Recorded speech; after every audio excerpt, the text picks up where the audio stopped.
সুস্থ রেখেছেন আল্লাহ পাকের ইবাদত বندگی করার জন্য। আল্লাহ পাক আমাদেরকে মসজিদের মধ্যে এনেছেন, এই জন্য আমরা আরেকবার শুকরিয়া আদায় করি, বলি আলহামদুলিল্লাহ। এই জন্য আল্লাহ শুকরিয়া আদায় করব, এই প্রচন্ড ঠান্ডায় অনেক মানুষ অসুস্থ হয়ে গেছে। আল্লাহ তাআলা যে আমাদেরকে সুস্থতা রেখেছেন, সুস্থতার নিয়ামত হচ্ছে পৃথিবীর মধ্যে সবচেয়ে বড় নিয়ামত। এই জন্য আল্লাহ পাক বলেন, লাইন শাকারতুম লাযীদান্নাকুম ওয়া লাইন কাফারতুম ইন্না আযাবী লাশাদীদ। আল্লাহ পাক বলেন, আমার বান্দা বান্দীরা যদি আমি আল্লাহ পাকের সামান্য থেকে সামান্য নিয়ামত পেয়েও যদি আমি আল্লাহ পাকের শুকর আদায় করে আমি রব্বুল ইজ্জত তার নিয়ামতকে আরো বৃদ্ধি করতে থাকি, সুবহানাল্লাহ। আর যদি মানুষ আল্লাহ পাকের নিয়ামত পেয়ে শুকর আদায় না করে, ওই নিয়ামত আল্লাহ তাআলা আস্তে আস্তে করে তার কাছ থেকে উঠায় আনে। এর জন্য সবসময় বেশি বেশি মওলায়ে পাকের শুকর আদায় করবেন। সুখে থাকেন, দুঃখে থাকেন, সর্বাবস্থায় শুকর আদায় করলে বিপদ থাকলেও আল্লাহ তাআলা এক সময় আপনাকে আসানের ব্যবস্থা করে দিবেন। আমরা পর্যায়ক্রমে আলোচনা করতেছিলাম, নবীজি সাল্লাল্লাহু আলাইহি ওয়াসাল্লাম বলেন যে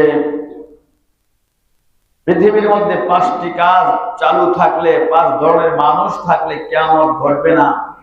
প্রথমে বলেছিলাম তাহাজ্জুদ পড়নেওয়ালা ব্যক্তি একজন যদি দুনিয়ায় থাকে ততদিন কিয়ামত হবে না, সুবহানাল্লাহ। কত দাম একজন তাহাজ্জুদ পড়নেওয়ালা ব্যক্তির। তাহাজ্জুদ ওই ব্যক্তি পড়ে যে 5 ওয়াক্ত নামাজ ঠিকমতো পড়ে, ঠিক নিবে ঠিক করে। 2 নম্বর বলেছিলাম ন্যায়পরায়ণ শাসক, ন্যায় কথা বলে, হক কথা বলে, হক বিচার করে, ন্যায় বিচার করে, সঠিক বিচার করে। এরকম একজন শাসককে আল্লাহ তাআলা যতদিন থাকবে তার ওসিলায় দুনিয়া আল্লাহ পাক টিকিয়ে রাখবেন। যেদিন একজন সত্য বিচার করে না ওয়ালা পৃথিবীতে থাকবে না, ওই দিন আর আসমান জমিন চন্দ্র সূর্য কোনো কিছুই টিকবে না, আল্লাহ ধ্বংস করে দেবে। 3 নম্বর রাসূল বলেন, এই পৃথিবীর জমিনে কোথাও যদি একজন হক্কানি আলেম থাকে, একজন আলেম থাকবে তো আল্লাহ গোটা কায়নাতকে টিকায় রাখবে, কোন সুবহানাল্লাহ। একজন আলেমের কত দাম, কত মর্যাদা, একজন আলেমের কত দাম, কত মর্যাদা। আল্লাহ পাক বলেন, ইন্নামা ইয়াখশাল্লাহা মিন ইবাদিহিল উলামা। আল্লাহ পাক বলেন, পৃথিবীর জমিনে সবচেয়ে বেশি যারা আল্লাহকে ভয় করে তারা হলো উলামায়ে কেরাম। আমাদের কথা নয়, আল্লাহ পাক নিজেই বলেছেন। নবী আমার বলেন, একজন আলেম দুনিয়ায় থাকবে তো দুনিয়া টিকে থাকবে, দুনিয়া কিয়ামত হবে না। আর যেদিন একজন আলেম ও দুনিয়ায় থাকবে না, সেদিনে আসমানও থাকবে না, জমিনও থাকবে না, চন্দ্র সূর্য সবকিছু আল্লাহ ধ্বংস করে দেবে। আমার ভাইরা, আলেম কোথায় হয়, কোন জায়গায় আলেমের ফ্যাক্টরি হয়? আলেম হতে গেলে আগে আপনাকে সর্বপ্রথম তলবে আলেম হওয়া লাগবে। আলেম আপনাকে শিক্ষা গ্রহণ করা লাগবে। কারণ এই আলেম যারা শিক্ষা গ্রহণ করে, আলেম যারা অন্বেষণ করে, তাদেরকে বলা হয় তলবে আলেম। একজন তলবে আলেমের কি দাম, কি মর্যাদা! আজকে আমরা না জানার কারণে আমরা দুনিয়ার শিক্ষার পিছনে ঘুরতেছি, না জানার কারণে, না বোঝার কারণে মুসলমান হওয়ার পরও মুসলমানের শিক্ষা আমরা গ্রহণ করি না, ইমানের শিক্ষা আমরা গ্রহণ করি না। একজন মানুষ যদি কোনো বিষয় সম্পর্কে না জানে, তাহলে ওইটার প্রতি মানুষের আগ্রহ হয় না। একজন মানুষ যদি বুঝতে পারে লোকটা পুলিশের অফিসার, তাহলে দেখলেই তাকে ভয়ে হোক আর যেমনি হোক তাকে সম্মান করে, ঠিক নিবে ঠিক। যদি কেউ না চিনে তাহলে একসাথে ঘেঁষাঘেঁষি করলো, কিন্তু মানুষ তাকে সালাম দেয় না, মূল্যায়ন করে না, কারণ তার সম্পর্কে সে জানে না। আমার ভাইরা, একজন তলবে আলেম যারা কোরআন হাদিসের জ্ঞান অর্জন করে অন্বেষণ করে, তাদের কি দাম, তাদের কি মর্যাদা, এটা যদি দুনিয়ার মানুষ জানতো, দুনিয়ার মানুষ বুঝতো, তাহলে অবশ্যই অবশ্যই নিজের ধর্ম গ্রন্থ আল্লাহ পাকের মহাগ্রন্থ কোরআনুল কারীমের জ্ঞান তারা শিক্ষা দিত। সুবহানাল্লাহ। আমার ভাইরা, আপনি পৃথিবীর সব শিক্ষায় শিক্ষিত হন, অসুবিধা নাই। প্রয়োজন আছে, ডাক্তার হওয়ার দরকার আছে, ইঞ্জিনিয়ারও দরকার আছে, পাইলট দরকার আছে, সব দরকার আছে। কিন্তু প্রথম অবস্থায় যদি আল্লাহ পাক যে কোরআনুল কারীম অর্জনের কথা বলেছেন, নবী আমার বলেন, তালাবুল ইলমি ফরিদাতুন আলা কুল্লি মুসলিম ওয়া মুসলিমা। বিশ্ব নবী রাহমাতুল লিল আলামিন বলেন, প্রত্যেকটা মুসলমান নর এবং নারীর উপরে ইলমে দ্বীন শিক্ষা করা ফরজ। সুবহানাল্লাহ। কি পরিমাণ শিক্ষা করা? যে পরিমাণ আপনি ইবাদত বندگی করতে গেলে আপনার প্রয়োজন বাদে হিসাব হওয়া, বড় মুফাসসির হওয়া, বড় ওয়াইজ হওয়া, এইটা ফরজ না। মোটামুটি যতটুকু চলতে ফিরতে লাগে, যেমন নামাজ পড়বেন, যদি নামাজের ইলম না থাকে তাহলে নামাজটা আপনি সঠিকভাবে পড়তে পারবেন না। আপনি হজ করতে যাবেন, হজ কিভাবে করতে হয়, কোন সময় হজ ফরজ হয়, এই ইলম জ্ঞান যদি আপনি না থাকে, হজ ঠিকমতো আপনি আদায় করতে পারবেন না। সামনে রমজান আসতেছে, আল্লাহ রোজাকে ফরজ করেছেন, কয়টার সময় খেতে হবে, কোন সময় ভাঙতে হবে, কি করলে রোজা নষ্ট হয়ে যায়, রোজা না রাখলে কি শাস্তি, রাখলে কি ফজিলত। অন্তত এই রোজা সম্পর্কে আপনাকে ইলম অর্জন করতে হবে, জ্ঞান অর্জন করতে হবে।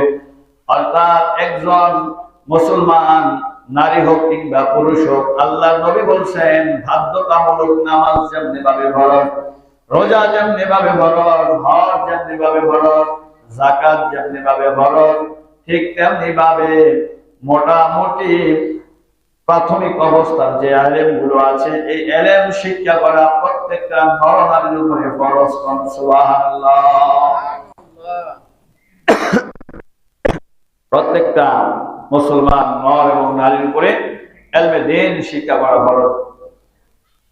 একজন তলবে ইলম যদি আমরা বুঝতাম, আলেম তো হলো পরের কথা, একজন তলবে ইলম যিনি ইলম অর্জন করে, একজন ছাত্রের কি মর্যাদা।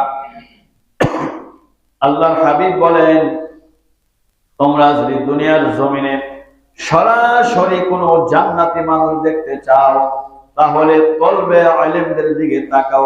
সুবহানাল্লাহ। যারা ইলম অর্জন করে, যে ছাত্ররা ইলম শিখতেছে, তারা যতদিন পর্যন্ত ইলম শিখবে, আল্লাহর হাবিব বলেন, ওরা যেন আল্লাহর রাস্তার মধ্যে রয়েছে। আর আল্লাহর রাস্তায় ইলম শিক্ষা অবস্থায় কোনো বাচ্চা ছাত্র ছাত্রী যদি মরে যায়, আল্লাহর হাবিব বলেন, ওই ব্যক্তি যেন শহীদি মরণ হয়েছে। সুবহানাল্লাহ। ইলম শিখতে শিখতে কোনো মানুষ যদি মারা যায়, সে শাহাদাতের মর্যাদা লাভ করে। সুবহানাল্লাহ। শুধু তাই না, আল্লাহ নবী বলেন, কোন ব্যক্তি ইলম শিক্ষা করার জন্য ঘর থেকে বের হলো, আল্লাহ পাক তার জন্য বেহেশতের রাস্তাটা সহজ করে দেয়। সুবহানাল্লাহ। বলতে পারেন, হুজুর ইলম তো এখন শিক্ষা করার বয়স নাই, যে বয়স ছিল ওই সময় তো শিখতে পারি নাই। আপনি যদি তলবে ইলম যেখানে ইলম শিক্ষা করা হয়, মসজিদ মাদ্রাসায় আসা যাওয়া করেন, একটু সময় দেন, যতটুকু সময় পারেন শিখার চেষ্টা করেন। যেমন এশারের পরে এরকম তালিম হয়, আপনি 5 মিনিটের জন্য বসলেন, দৈনিক বসলেন, আপনি যেন একজন ছাত্র হয়ে গেলেন। আপনি যেমন ওয়াজ মাহফিলের ময়দানে গেলেন, মসজিদের মধ্যে আসলেন, ফজরের পরে সূরা মশক করা হয়, এই অল্প সময় যেমন আপনি বসলেন, আপনি শিখার জন্য চেষ্টা করতেছেন। আল্লাহর হাবিব বলেন, ইলম শিক্ষা করার জন্য কোনো মানুষ যদি তলবে ইলম সাজে, পুরা তলবে ইলম ছাত্র হতে পারে নাই, শিখার চেষ্টা করে, মাঝে মধ্যে তলবে ইলম হওয়ার জায়গায় আসা যাওয়া করে, আল্লাহর হাবিব বলেন, তার প্রত্যেকটা কদমে কদমে প্রত্যেকটা কাইকে কাইকে 1 বছর ইবাদতের সওয়াব তার আমলনামায় দেওয়া হয়। সুবহানাল্লাহ। আপনি একটা ইলম শিখলেন, একটা মাসআলা যে শুনলেন, আপনি আমল করতে পারেন নাই, রহমতের নবী বলেন শুধু জানার কারণে এখনো আমল করতে পারেন নাই, শুধু একটা মাসআলা জানলেন, বিশ্ব নবী বলেন ওই ব্যক্তির আমলনামায় 1000 রাকাত নফল নামাজ পড়ার সওয়াব আল্লাহ লিখে দেয়। সুবহানাল্লাহ। কলবে আলেমদের কি দাম, কি মর্যাদা দেখছেন? শুধু তাই না, আল্লাহর হাবিব বলেন যেই সমস্ত কলবে আলেমরা, ছাত্র ছাত্রীরা মাদ্রাসায় পড়ে বা যেখানেই পড়ো কোরআন হাদিসের জ্ঞান অর্জন করার জন্য ভর্তি হলো, ওরা যখন রাস্তা দিয়ে চলাচল করে, আমার আল্লাহর তৈরি নূরের ফেরেশতারা তাদের পায়ের নিচে তাদের নূরের পাখাগুলা বিছায়া দেয়। সুবহানাল্লাহ। পৃথিবীর মধ্যে এমন কোন শিক্ষা নাই, যদি থাকে আপনি আমাকে দেখাইতে পারেন যে হুজুর অমুক বইয়ের মধ্যে পেয়েছি, একমাত্র কোরআন হাদিসের শিক্ষা ব্যতীত পৃথিবীর অন্য কোন শিক্ষার ক্ষেত্রে এই কথা নবী বলে গেছে। আল্লাহর রাসূল বলেন তলবে আলেম যারা কোরআন হাদিসের ইলম শিখে, সমুদ্রের মাছ থেকে শুরু করে গর্তের পিপিলিকা পর্যন্ত তাদের মাগফিরাতের দোয়া করতে থাকে। সুবহানাল্লাহ। এই জন্য নবী বলেন প্রত্যেকটা নর এবং নারীর উপরে ইলমে দ্বীন শিক্ষা করা ফরজ। ইলম শিখতে হবে। ইলম ছাড়া আপনি কখনো ভালো আমল করা সম্ভব নয়। আপনি যদি দুনিয়ার কোনো কাজ করতে যান, একটা বিল্ডিং এর রাজমিস্ত্রি কন্ট্রাক্টদারি করতে যান, এই সম্বন্ধে আপনার জ্ঞান না থাকলে, আলিম না থাকলে সঠিকভাবে করতে পারবেন না। পৃথিবীর যে কোনো কাজ করেন ইলম থাকতে হবে, আলিম মানে জ্ঞান থাকতে হবে। আপনি যদি ক্ষেত লাগাইতে যান, যদি আপনি না জানেন, ক্ষেত কোবাইতে কোবাইতে যদি আরেকজনের ক্ষেতের মধ্যে একটা কোদাল চলে যায়, কিয়ামতের দিন আল্লাহর কাছে জবাব দেওয়া লাগবে। এই জন্য ক্ষেত কামার করতে গেলে আপনাকে ধর্মীয় ইলম থাকতে হবে, জ্ঞান থাকতে হবে। আপনি গরু বাছুর রাখেন, ছাগল চড়ান, ভেড়া বকরি চড়ান, যদি আপনার এই জ্ঞান না থাকে, আমার বকরি ছেড়ে দিলাম অন্য মানুষের ক্ষেত খাইলে, তাহলে কিয়ামতের দিন আমার অবহেলার জন্য আল্লাহর কাছে জবাব দেওয়া লাগবে। এই জ্ঞান যদি আপনার থাকে, ইলম যদি থাকে, তাহলে আপনি ওই অপরাধ থেকে বাঁচতে পারবেন। আমাদের ভাইয়েরা, এই জন্য নবী বলেন প্রত্যেকটা মুসলমান নর এবং নারীর উপরে ইলমে দ্বীন শিক্ষা করা ফরজ। সুবহানাল্লাহ। এখন যারা শিখতে পারেন নাই, আপনাদের সন্তানাদি আছে, নাতি নুতকুর আছে, আল্লাহর হাবিব বলেন তোমরা যারা আলেম হতে পারো নাই, তোমরা প্রথম নবী বলছেন আলেম হও, আর না হয় তাদের বাবা মা হও, আর না হয় তাদের আত্মীয় স্বজন হও, আর না হয় আলেমদেরকে, তলবে ইলমদেরকে সাহায্য করে নেওয়ালা হও। মানে তারা পড়ার জন্য তাদেরকে তোমরা ব্যবস্থা করে দাও। যে কোনো ভাবে আলেম ওলাদের সাথে আপনার সম্পর্ক রাখতে হবে। কে বলেছেন বলেন? আল্লাহর নবী বলেন ইলম ছাড়া আপনি পৃথিবীর কোনো কাজই করতে পারবেন না। ইলমের এত গুরুত্ব, নবী বলেন মাইয়ুরিদিল্লাহু ইউফাক্কিহু ফিদ্দীন, আল্লাহ যাকে ইলম দান করেছেন তাকে দুনিয়ার সর্বশ্রেষ্ঠ নিয়ামত দান করেছে। সুবহানাল্লাহ। নবী আমার অন্য একটা হাদিসের মধ্যে বলেন, ও দুনিয়ার মানুষ, তোমরা কি পৃথিবীর মধ্যে সর্বশ্রেষ্ঠ মানুষ দেখতে চাও? সাহাবায়ে কেরাম বলেন, ইয়া রাসূলুল্লাহ, ইয়া হাবিবাল্লাহ, ও নবী আমরা তো অবশ্যই দেখতে চাই। আল্লাহ নবী হাদিসের মধ্যে বলেন, আল্লাহর হাবিব বলেন খায়রুকুম মান তাআল্লামাল কুরআন ওয়া আল্লামা, এই পৃথিবীর মধ্যে সবচাইতে বড় দামি এবং শ্রেষ্ঠ মানুষ হলো ওই মানুষগুলো যারা আল্লাহর কোরআন শিখে এবং অন্যকে শিক্ষা দেয়। কোন সুবহানাল্লাহ। আমার ভাইয়েরা, এখন তো অনেক মানুষ আছে ইলম শিখতে পারেন নাই, কিন্তু চেষ্টা করতে হবে, আলেমদের কাছে বসতে হবে, যারা পারে তাদের কাছে সময় দেওয়া লাগবে। আল্লাহ নবী সাল্লাল্লাহু আলাইহি সাল্লাম বলেন, যে সমস্ত গার্জিয়ানেরা মা বাবা আত্মীয় স্বজন তাদের সন্তানদেরকে আলেম শিক্ষা দিবেন, তাদের কি লাভ হবে? আল্লাহর হাবিব একটি হাদিসের মধ্যে বলেন, কিয়ামতের ময়দানে অসংখ্য মানুষ থাকবে, কোটি কোটি মানুষ সেখানে উপস্থিত হবে। বাবা আদম থেকে শুরু করে ঈসা, মুসা, রুহুল্লাহ সহ সমস্ত নবী রাসূল সেখানে উপস্থিত থাকবেন। হিন্দু, বৌদ্ধ, খ্রিস্টান সব ধর্মের মানুষ সেখানে উপস্থিত হবে। পৃথিবীর শুরু থেকে শেষ পর্যন্ত সমস্ত মানুষ হাসরের ময়দানে যখন দাঁড়িয়ে যাবে, ওই মানুষগুলোর মধ্যে আল্লাহ রাব্বুল আলামিন এক শ্রেণীর মানুষ থাকবে, তাদের মাথার মধ্যে আমার আল্লাহ নূরের টুপি পরায়া দিবে। কোন সুবহানাল্লাহ। নূরের টুপি পরায়া দিবে। এখন মনে করেন যে আমরা এখানে যে মানুষগুলো আছি, একজন মানুষ যদি 3 হাত লম্বা একটা টুপি মাথায় দিয়ে আসে, সবাই তার দিকে তাকায় থাকবেন, হায় রে এমন টুপি তো বা আমার জীবনও দেখি নাই। সবাই বলবে লোকটা কে? সবাই আশ্চর্য হয়ে যাবে। আমার ভাইরা, কিয়ামতের ময়দানে আল্লাহর নবী বলেন, আমার কথা নয়, বিশ্ব নবীর কথা আমি শোনাচ্ছি। আল্লাহর হাবিব বলেন, লক্ষ লক্ষ কোটি কোটি মানুষ থাকবে, অগণিত মানুষ থাকবে। আদম থেকে শুরু করে সর্বশেষ যে মানুষটা ইন্তেকাল হলো, সমস্ত মানুষ হাসরের ময়দানে দাঁড়াবে। এই মানুষগুলোর মধ্যে কিছু মানুষ, তাদের মাথার মধ্যে আল্লাহ নূরের টুপি পরায়া দিবে। আর ওই টুপির আলো এমন আলো হবে, দুনিয়ার সূর্যের আলোর চাইতে বেশি পাওয়ারফুল আলো। কোন সুবহানাল্লাহ।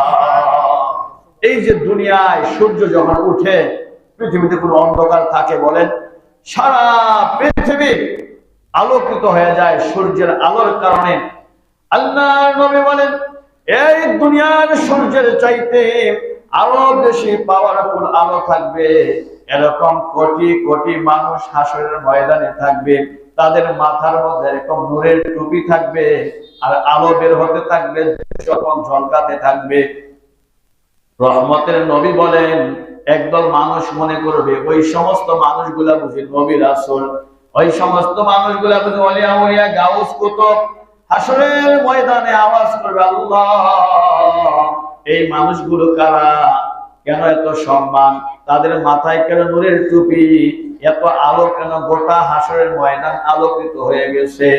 আল্লাহ পাক রব্বুল আলামিন আওয়াজ পাঠায় দিবে, ও হাসরবাসী শোনো, এরা কোন দুনিয়ার নবী রাসূল না, ওলিয়া উলিয়া গাউস কুতুব না। ওরা ওই সমস্ত মানুষ, তারা দুনিয়াতে তাদের সন্তানদেরকে ইলম শিক্ষা দিয়েছে। কোন সুবহানাল্লাহ। ইলম শিখানোর কারণে মূর্খ মা বাবা গুলাকে আল্লাহ তাআলা এই মর্যাদা দিবেন। আর যিনি শিখবেন, যিনি আমল করবেন, তার কি মর্যাদা বলেন?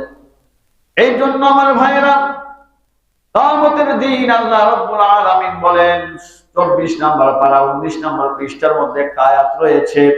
আল্লাহ পাক বলে, ওয়াকালাল্লাযীনা কাফারু রাব্বানা আরিনাল্লাযীনা আযাল্লানা মিনাল জিন্নি ওয়াল ইনসি নাজআলহুমা তাহতা আকদামিনা লিয়াকুনা মিনাল আসফালিন।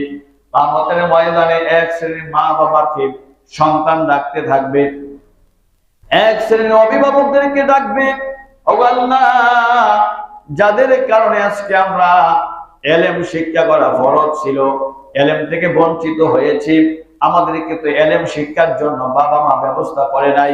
কারণ আমরা যখন 1 থেকে 10 বছর পর্যন্ত নিজের বুঝতে তো আমরা সেই সময় বুঝি নাই, কিন্তু তুমি তো সন্তান দিয়েছিলা, বড় নিয়ামত দিয়েছিলা। আমার মা বাবার তো দায়িত্ব ছিল আমাকে ইলমে দ্বীন শিক্ষা দেওয়া, কোরআন হাদিসের জ্ঞান শিক্ষা দেওয়া, কিন্তু আমার মা বাবা তো আমাকে শিক্ষা দেয় নাই। আজকে আমার মা বাবা, আত্মীয় স্বজন, আমার যিনি অভিভাবক দুনিয়াতে ছিলেন, তাদেরকে ডাকেন, আল্লাহ পাক তাদেরকে হাজির করবেন, জাহান্নামের গেটের মধ্যে বাবা মাকে শোয়াইবেন, তাদের বুকের মধ্যে পাড়া দিয়া সন্তান জাহান্নামে যাবে। নাউযুবিল্লাহ। আমার কথা না, কোরআন খুলে দেখতে পারেন। কেন? আল্লাহ পাক বলেছেন, বাবা মার প্রতি সন্তানের কিছু দায়িত্ব রয়েছে। প্রাথমিক অবস্থায় 1 নাম্বার জন্মের পরে তার দায়িত্ব হলো ডান কানে আযান, বাম কানে ইকামত দেওয়া। এখন আমরা নিজেরাই তো আযান ইকামত জানি না, তাহলে কি আমরা দিব বলেন? হুজুর দরকার নাই, যারা পারেন বাপ মার দায়িত্ব হলো আযান দিয়া দেওয়া, কিন্তু নিজেরাই তো শিখতারি নাই। 2 নাম্বার দায়িত্ব, 7 দিন বয়স হলে আকিকা দেওয়া, চুল মুন্ড পরিষ্কার করা, সে অনুযায়ী রূপা ছক্কা দেওয়া, আবার হচ্ছে আপনার সুন্দর একটা ইসলামী নাম রাখা। এরপরে আপনার 7 বছর বয়স হলে নামাজের আদেশ করে, নামাজ পড়ো। একজন মানুষকে কখন বলা হয় তুমি গাড়ি চালাও? গাড়ি চালাইতে বলা হয়, তার মানে তার আগে থেকে গাড়ি চালানো শিখাইতে হবে, বলে ঠিক না? গাড়ি চালানো শিখাইলে না বলা যায় তুমি গাড়ি চালাও। 7 বছর বয়সে নবী বলছেন নামাজের আদেশ করো, তার মানে আগে নামাজটা শিখে দিত। এরপরে যদি নামাজ না পড়ে 10 বছর বয়সে নবী কয় তাহলে মায়ের ধরে।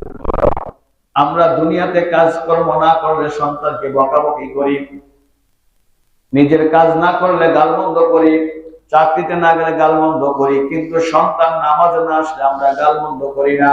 এমনকি 10 বছর 12 বছর 15 বছর হয়ে যায়, সন্তান শুয়ে থাকে, বাবা মা নামাজ আছে, আমার সন্তানকে উঠাইলে ঠান্ডা লেগে যাবে। আমার ভাই, আজকে যদি আপনার ঘরের মধ্যে আগুন লেগে যায়, আপনি কি বলবেন বাবা তুমি ঘুমায় থাকো আমি বের হয়ে যাই? বলবেন কেউ? তাহলে দুনিয়ার আগুন তো সামান্য আগুন।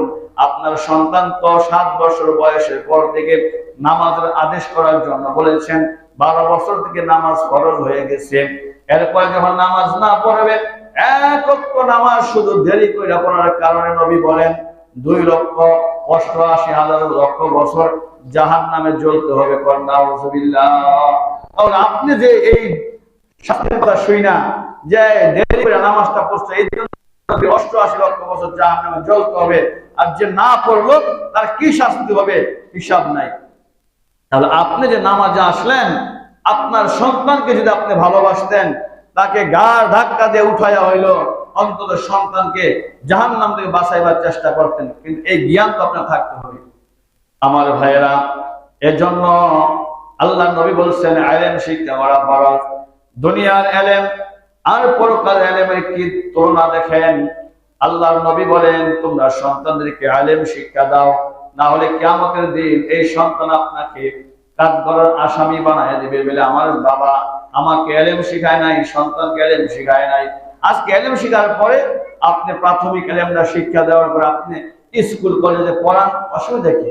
এই যে কলেজে একটা ছেলে মারা গেল, শরীফ ওসমান হাদি মারা গেছে না, গোটা পৃথিবীর মানুষ তাকে চিনছে না?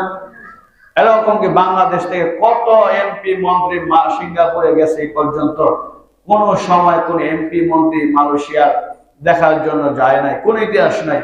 এই ছেলেটার জন্য ওই দেশের স্বরাষ্ট্রমন্ত্রী হাসপাতালে গেছে, দেখছেন না নিউজের মধ্যে? এই ছেলেটার জীবনী দেখেন, সে প্রথমে মাদ্রাসা ছাত্র ছিল, ইন্টার পর্যন্ত মাদ্রাসায় পড়াশোনা করার পরে বিশ্ববিদ্যালয়ে পড়াশোনা করেছে। অসুবিধা আছে কোনো? ডাক্তার দরকার, সব কিছু হওয়ার দরকার আছে দুনিয়াতে, ইঞ্জিনিয়ার বিডিআর সব দরকার, কিন্তু প্রাথমিক অবস্থায় যদি সন্তানকে একটু ইলমটা শিক্ষা দেন, তাহলে কি হবে? যেখানে ইসলামের কথা বলবে, হক কথা বলবে, আল্লাহর কথা বলবে, সুবহানাল্লাহ। প্রথমে যদি আপনি মূলা খান, এরপরে যদি আপনি বিরিয়ানিও খান, ডেক দিলে দেখবেন মূলার গায়ে আসবে, তাই না? কেন? প্রথম আপনার ভিতরে মূলা ঢুকছে। ঠিক তেমনি ভাবে আপনার সন্তানকে যদি প্রাথমিক অবস্থায় আপনি ইলমে দ্বীন শিক্ষা দেন, বর্তমান মাদ্রাসাগুলোর মধ্যে 5 পর্যন্ত স্কুলে যে ইংলিশ বাংলা অঙ্ক আছে, প্রত্যেকটা মাদ্রাসায় যে কোনো মাদ্রাসায় বলেন আপনার প্রাথমিক যে 5 পর্যন্ত শিক্ষাটা স্কুলে যে শিক্ষাটা মাদ্রাসা দেওয়া হয়, পাশাপাশি ইলমে দ্বীন শিক্ষা দেওয়া হয়। সুবহানাল্লাহ। আর বর্তমান যাচাই করে দেখেন মাদ্রাসার ছাত্ররা যে ভালো রেজাল্ট করে, মাদ্রাসা থেকে কলেজ ভার্সিটিতে গেছে, তথ্য নিয়ে দেখেন প্রত্যেকটা ছাত্র মাদ্রাসা থেকে গেছে, দেখেন আপনি তথ্য নিয়ে। এই জন্য অনেকে মাদ্রাসার শিক্ষাটাকে একটা দুর্বল মনে করে, যার কারণে আজকে আমরা মুসলমানকে সর্বপ্রথম কেন আজকে আমরা এই সারা গোটা বিশ্বের কাছে আজকে যেই মুসলমান অমর অর্ধ পৃথিবী শাসন করেছিল, আজকে আমরা প্রত্যেকটা যুগে যুগে শুধু মারি খাচ্ছি, কোন রাষ্ট্রের সাথে আমরা পারি। কারণ কি জানেন? আমরা নিজে নষ্ট হয়ে গেছি। আমরা বলি হাসিনা বালানা, খালেদা জিয়া বালানা, তারেক রহমান বালানা, বলি আসলে নিজেরা নষ্ট হয়ে গেছে। এই যে 5 ওয়াক্ত নামাজ পড়ার জন্য কোন সরকারকে নিষেধ করছে বলেন? কিন্তু আসি না, এটা কি সরকারের দোষ? আমি আপনি এলাকায় মারামারি লেগে গেছি গা, এটা কি নেতা বড় নেতার দোষ? এই জন্য নিজেদের ভালো হতে হবে, ইলম শিক্ষা করা ফরজ, ইলম শিখতে হবে। এই জন্য সন্তানদেরকে মাদ্রাসায় দেন, দিলে কি লাভ হবে? পৃথিবীর মধ্যে বিখ্যাত একটা তাফসিরের কিতাব তাফসিরে কাবিরের মধ্যে অনেক বড় বড় আলেমরা বিভিন্ন বয়ানের মধ্যে বলে, আপনারা শুনছেন, তাহলে এক নামাজের পরে ইউটিউবে চার্জ দিবেন এই ঘটনাটা। তাফসিরে কাবিরের মধ্যে আল্লামা ইমাম রাজি রাহমাতুল্লাহ একটা ঘটনা লিখছেন। একটা লোক মরার আগে তার সন্তান প্রেগনেন্ট অবস্থায় ছিল, নিয়ত করছে যদি আল্লাহ একটা সন্তান হইতো, এলেম শিক্ষা দিতাম, মাদ্রাসায় পড়াইতাম। সুবহানাল্লাহ। দেখবেন আমাদের দেশে অনেক মানুষজন মানত করে আল্লাহ শাহজালাল শাহপুরান কত জায়গায় দৌড়ায়, আল্লাহ একটা দেও লেংরা কানই দাও, তোমার দিন শিক্ষা ওর ঘরে।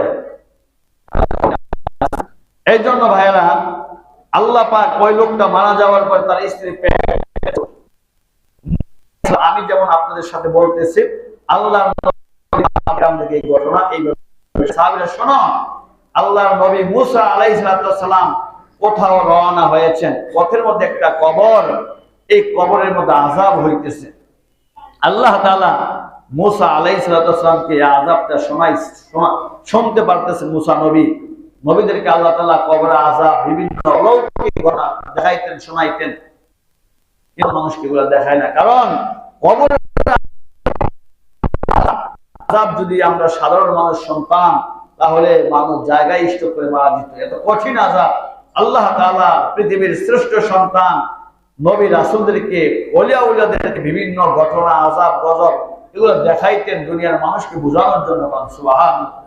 মুসা নবী রওনা, একটা কবরের পাশে কবরে আযাব হইতেছে, মুসা নবী চলে গেলেন, কিছুক্ষণ পর আবার ওই রাস্তা দিয়ে যাইতেছেন, দেখে কবরে আযাব বন্ধ হয়ে গেছে। সুবহানাল্লাহ। মুসা আলাইহিস সালাম বলে, কি ব্যাপার, একটু আগে দেখলাম কবরে আযাব হইতেছে, এখন আবার বন্ধ হয়ে গেছে, কি হইল? আল্লাহ নবী এই কবরওয়ালাকে জিজ্ঞাসা করলেন, হে কবরবাসী, কবরওয়ালা, কিছুক্ষণ আগে যাওয়ার সময় দেখলাম, আমি শুনলাম তোমার কবরে ভীষণ আযাব হচ্ছে, এখন দেখে আযাব বন্ধ হয়ে গেল, কারণটা কি? ওই কবরের মৃত ব্যক্তিটা বলতেছে, আল্লাহ তাকে বলার মতো শক্তি দিয়েছেন, আর মুসা নবীর মতো নবীকে শোনার মতো শক্তি দিয়েছে। সুবহানাল্লাহ। ওই ব্যক্তি বলতেছে, আল্লাহর নবী শোনেন, আপনি ঠিকই কিছুক্ষণ আগে যাওয়ার সময় আমার কবরের মধ্যে আযাব দেখছেন, আমার গুনার কারণে কবরে আযাব হইতেছিল, অনেক দিন যাবত আযাব চলতেছে, কিন্তু আমি ইন্তেকালের আগে আমার স্ত্রী প্রেগনেন্ট অবস্থায় ছিল, আমার একটা সন্তান হলো, সন্তান হওয়ার পরে সন্তান একটু বড় হয়েছে, আমার স্ত্রী আজকে কেবল প্রথম মাদ্রাসার মধ্যে নিয়ে গেছে, আর নিয়ে যাওয়ার পরে হুজুর তাকে সর্বপ্রথম শিক্ষা দিল বিসমিল্লাহির রহমানির রহিম।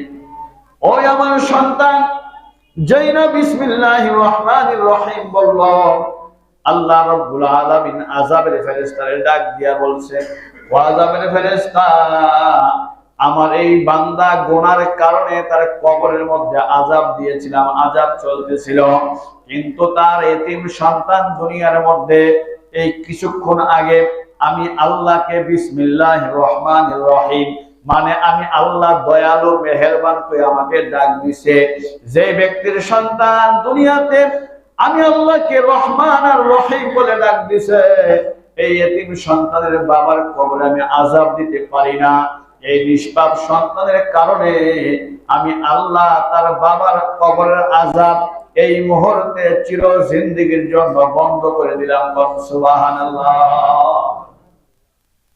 সন্তানের কারণে আযাব বন্ধ, আবার সন্তানের কারণে অনেক পিতা মাতার কবরে আযাব চলে যাবে।